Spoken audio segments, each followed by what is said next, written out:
Hello and welcome to another segment of Western Wisconsin Journal. I'm Jamie Johnson, legal and political correspondent, and today we have a candidate for the upcoming special election for the U.S. 10th Senate District, or not U.S., it's Wisconsin State Senate District, Shelly Moore. Shelly, welcome to the show. Thank you, Jamie. Pleasure to be here. Well, before we introduce you and start talking about what some of the issues, I want to make it clear to our audience that we have extended a similar invitation for approximately same length of interview with Senator Harsdorf. Been in touch with her staff. We're seeing if it'll work with her schedule, but I wanted to make sure that the folks know that just because she's not on camera with you, that the offer wasn't extended to have equal time. So we have. Now, with that, I want to talk about, I guess, first things first. You're a candidate for the State Senate District number 10. Tell us a little bit about yourself. I understand you're a teacher. Yes. Beyond that, I don't know a whole lot, so why don't you tell us? I teach high school English and drama at Ellsworth High School in Ellsworth, and I've done that for 13 years. And I'm a third-generation Wisconsin teacher. I come from a family of teachers. My parents met teaching, and my grandfather was a teacher. My uncles are teachers. Pretty much the joke in the family is everyone is either a teacher or a nurse, except for my one uncle who's a professional fishing guide, but that's kind of teaching too. So that's right. So he counts. Guides and teachers. Exactly. It's the same thing. So you grew up, born and raised in Wisconsin? Yes. Yes. And then where did you go to school? My parents were divorced, so I was born in Minocqua, Wisconsin, where my dad still lives, and then attended high school in Beloit, Wisconsin. So I kind of got a nice diversity of understanding of the state of Wisconsin. I did my undergrad at UW-Stevens Point, and then did my graduate work here at UW River Falls. Very good. And so, if I can ask your age, how old are you then? I'm 37. Okay. That's another one of those biographical things. So, absolutely. And family? I'm divorced, and I'm unable to have children. Okay. So you have this passion for running for office. Now, we know a little bit about the political background. We had a change of landscape in Wisconsin since November of 2010. But why the sudden shift? From teaching to politics? I don't view them as very different. And there's one thing I do want to say. It's not a passion for running for office that I have. It's a passion for doing the best I can by the people that I care about. It's the same exact thing I apply in my classroom every single day. I care so much about my students and about their futures and their families, and want to do the best I can to do right by them, to provide opportunities for them. It's exactly the same thing for me in running for this office. It's being able to look at my students and look at their families and look at opportunities and see that they're confused by what's going on around them and they don't understand what's happening. And that, I actually had a couple students say to me that they didn't think they wanted to come back to Wisconsin after they graduated from college because they didn't think there'd be anything here for them.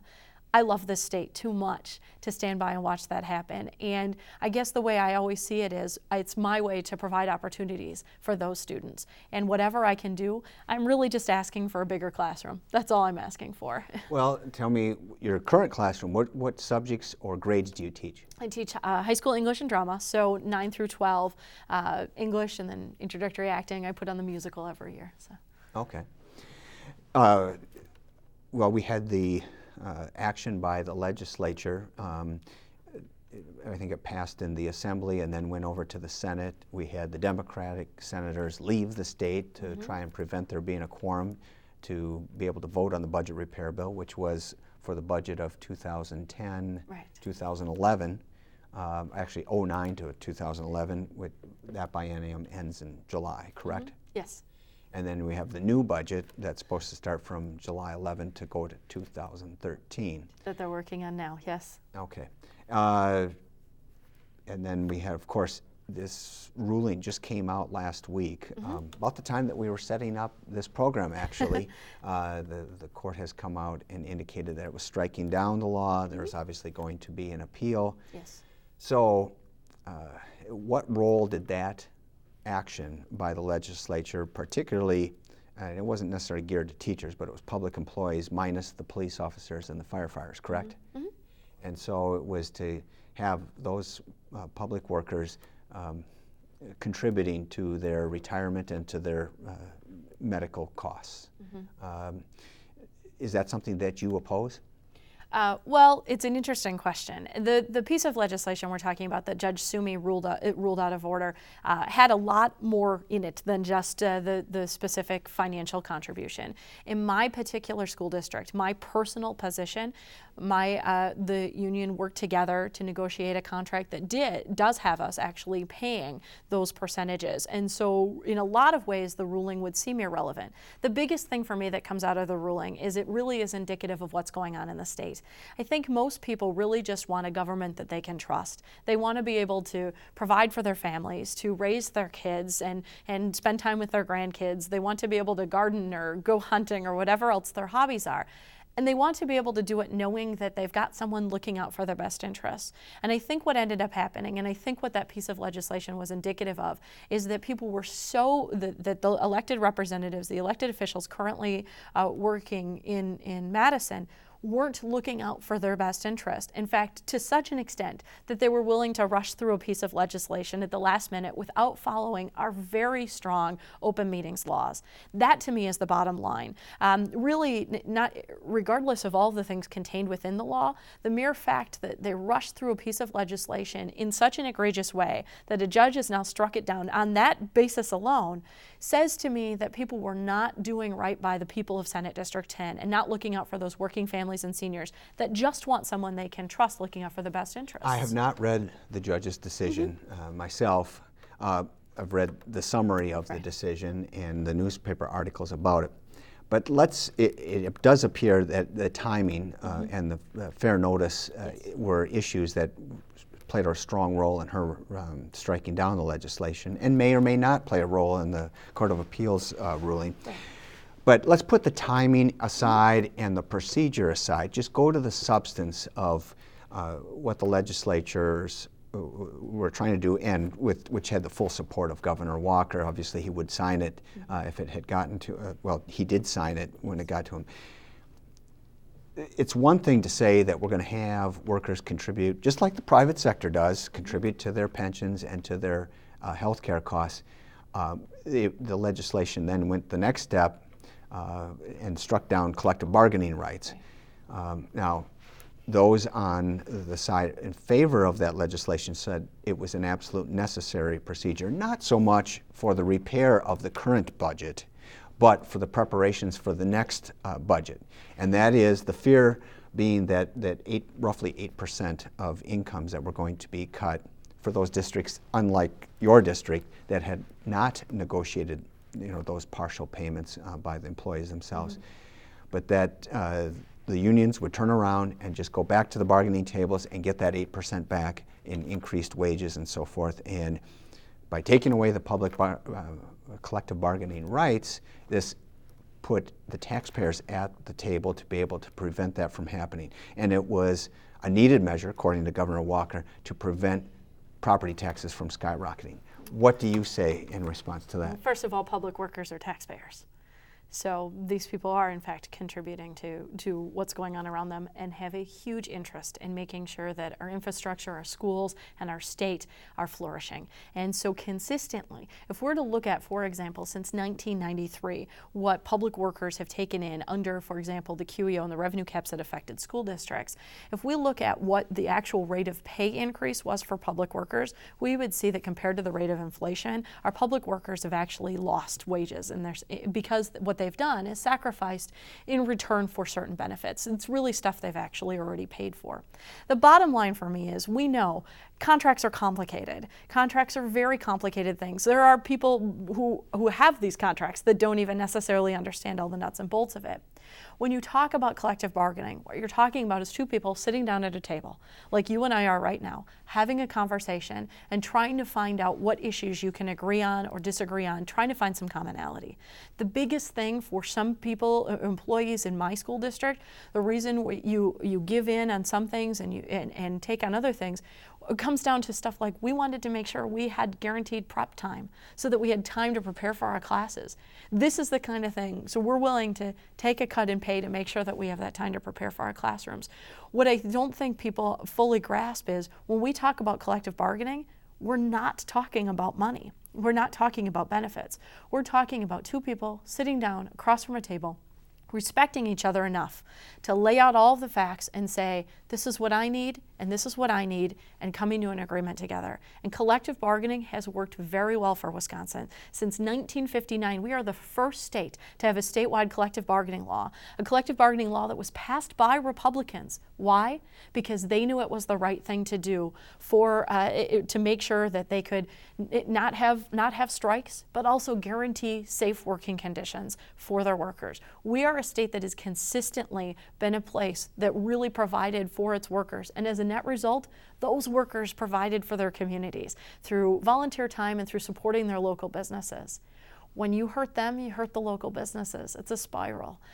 But Governor Walker says this is absolutely needed to eliminate or greatly reduce the collective bargaining rights because of one, the propensity to go back and try to get recover those things that were lost through the contributions, but secondly is to avoid layoffs. And why wouldn't the teachers and other public employees want to try to save jobs rather than have people have to be laid off? The question is what kind of jobs do you want to have in Wisconsin? And I believe what we want to have are family-sustaining jobs. We want to have jobs that provide at least the opportunity for people to support a family. There's only so much you can sacrifice before you go down that level, and before you as an employee in a position where undergraduate degree is required, a master's degree is the standard. There's a certain cost to just being educated enough to even do my job. But as somebody who did receive my layoff notice on January 5th, and then repeatedly after that as people were questioning and not understanding what the law was going to be because of predictions about what the governor's budget was going to do to schools, I can assure you that protecting layoffs had absolutely nothing to do with that. In fact, the governor admitted in front of a federal panel that there was absolutely no cost-saving measure and that it was entirely about destroying the unions. I guess I've never understood that. At the end of the day, what that's about is people sitting down together. Maybe he's anti-picnics. People sit down and have conversations together at picnics too and agree on things and disagree on things. Well, we're talking about dollars and cents though too, and his point is that we were facing a $3.3 billion projected deficit for the next biennium, right? And that in order to do that, there's going to have to be cuts across the board. A large part of the state budget is education, not just K-12, but also the university and the tech colleges. Yes, and he was talking about a projected cuts of $1 billion. Yes. If the state reduces its aid $1 billion, he didn't want then the school districts to go back and then take that $1 billion and take it off of the state's budget, if you will, but put it onto the local budgets and just raise property taxes by referenda that have sometimes passed and sometimes failed. That's exactly what he has done. Exactly what he has done. He has cut the state projects to cut the state aid, and he has said to the local school district, by the way, I'm going to take away your ability to work together as a team to find common solutions, and what I'm going to do is impose upon you only one option, which is to go to the voters. And that's exactly what he did. Exactly what he did is shift money away from the state's commitment and to the taxpayers. And in some school districts, they can't afford to be able to make up that difference. And as a net result, the school is going to suffer, and it's going to result in layoffs. So the thought that this had anything to do about protecting jobs is absolutely ludicrous, because in the actual statement of the facts, no jobs have been protected in this. No jobs are protected by getting rid of collective bargaining. There's so much more to this than that. At the end of the day, what the governor did, what the governor's proposal was about taking people and reducing them to second-class citizens and removing their voice at the table in conversations. Consistently across this state, our public workers have stepped up, have taken pay cuts, have taken reductions in benefits when it was necessary. And I would like to add to this, all of this came out of the budget repair bill, a budget repair bill that was utterly unnecessary if this legislature hadn't, with its first piece of legislation, enacted a bunch of corporate givebacks to the tune of $147 million, for example, to M&I Bank that resulted in exactly no jobs. Okay.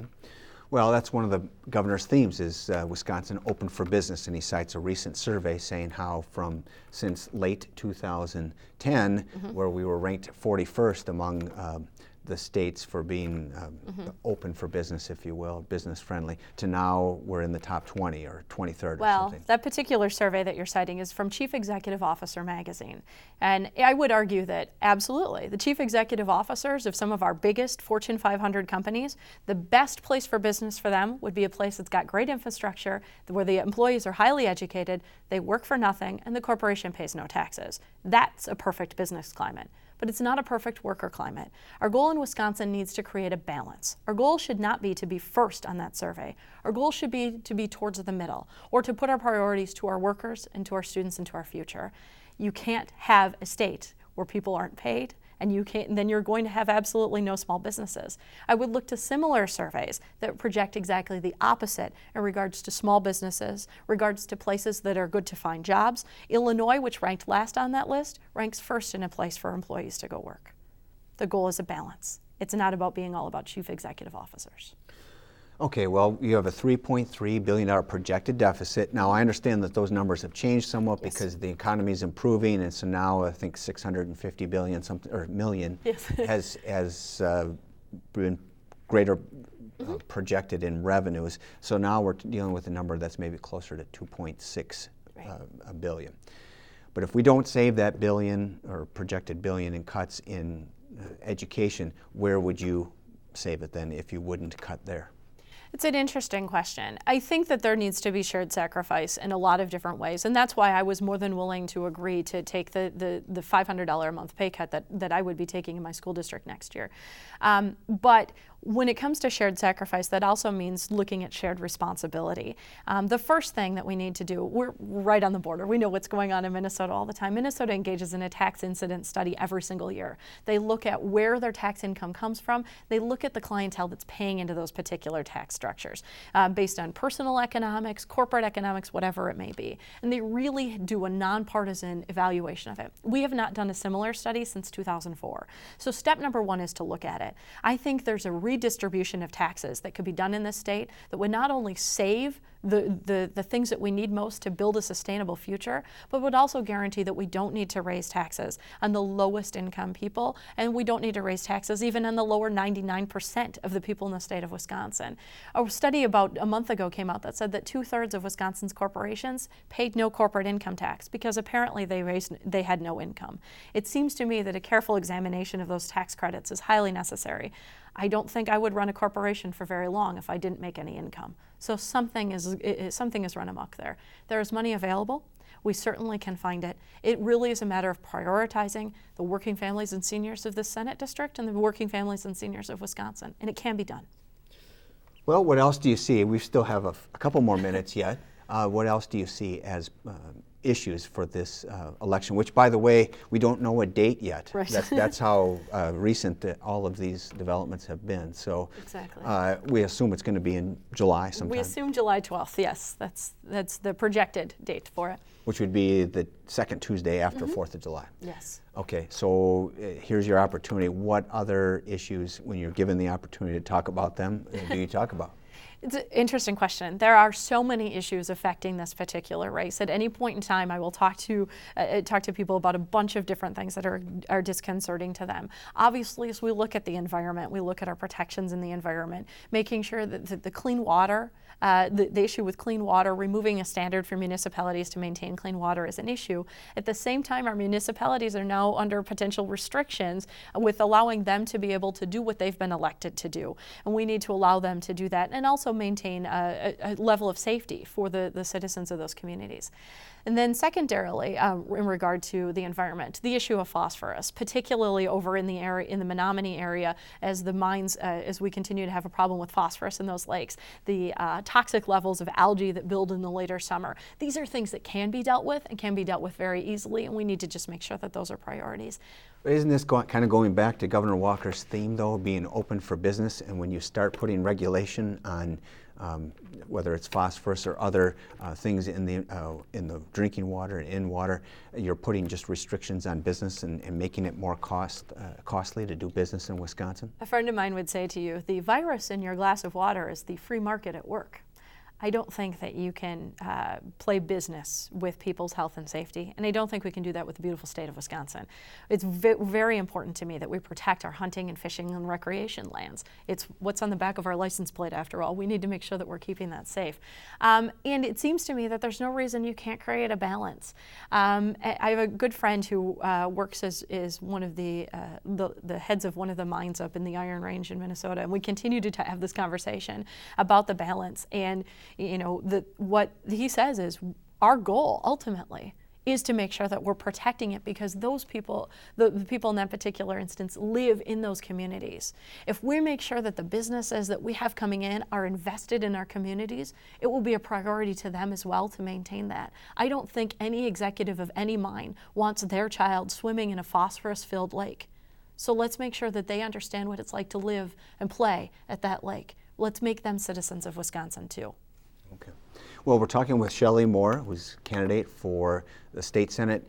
Just briefly, tell us about that procedure. I know that there had to be signatures, and it's not easy to get a recall. I think both parties were touting the fact that they were going to recall 8 senators. I think it was the number was at one time. Now, ultimately, what was the figure as far as Democrats and Republicans? 6 Republicans and 3 Democrats had enough signatures turned in for potential recall elections. And this is not a small amount of signatures. I've heard some poo-pooing of the numbers, that it really didn't mean a big significant part of our electorate. But what was required? We needed, the people collecting the signatures needed 15,100 signatures, needed to turn that in, and turned in about 24,000. Okay. And roughly, do you know how many people voted in the Senate race? Well, we can't go by last time, I guess, because... Well, I'll give you the most recent okay. election. 37,000 people voted in the judicial race in April, so to give you an idea. Well, that was 37,000 for all 3 assembly districts that make up the 10th Senate. Yes. And this is a seat that normally would have been up for an election in a year. In 2012. Yes. So it is on the presidential cycle. Yes. And so President Obama ran in 2008. It was a fairly high turnout in Wisconsin. So how many voters voted in that election? Oh, that's a good question. That is a number I do not have. Okay. So, but there was 23,000, and on there they were not asked to support a specific candidate, just whether or not Senator Harsdorf should be facing an election. Exactly. And that's basically the question that all of the other 8 senators are facing. Yes. And the elections, the signatures have been certified, is that right? In this particular race they have, yes. They were certified today. Okay. So we are having an election. We think it might be July 12th. Yes. And before we sign off, anything further that you would like the folks here in the 10th Senate District, although this show is also broadcast in Rice Lake and Eau Claire, so there's a fairly good cross-section of northern Wisconsin, and you, having been born in northern Wisconsin, are familiar with that. But tell us, what would you say is the importance of this election? To me, this is about making sure that people have representatives in elected officials that they can trust, that they know we're listening to them, that are responding to their needs first above all else. This is not a race, and it cannot be perceived as a race about political parties or negatives or all of that kind of stuff. It really needs to be just down to what are the issues that most affect the working families and seniors of Senate District 10, and what can we do to do our best to provide for them and make sure that they don't have to worry about what's going on in Madison, that they can just worry about their day-to-day lives. And that's what we should be making sure that we're protecting. And that means protecting important programs like senior care and Badger Care. It means making sure that people know that at the end of the day that they are going to be okay because they've worked hard and they deserve to, to go out and do a little fishing this summer because they've earned it. Okay. Well, very good. I want to thank you for your time and remind our viewers that we have extended the invitation for Senator Harsdorf, and hopefully her schedule will permit her to come into the studio and we can tape a similar length of program with her. I want to encourage folks to get out and exercise your right to vote. Again, Ms. Moore, thank you for coming. Thank you. And thank you for viewing another segment of Western Wisconsin Journal.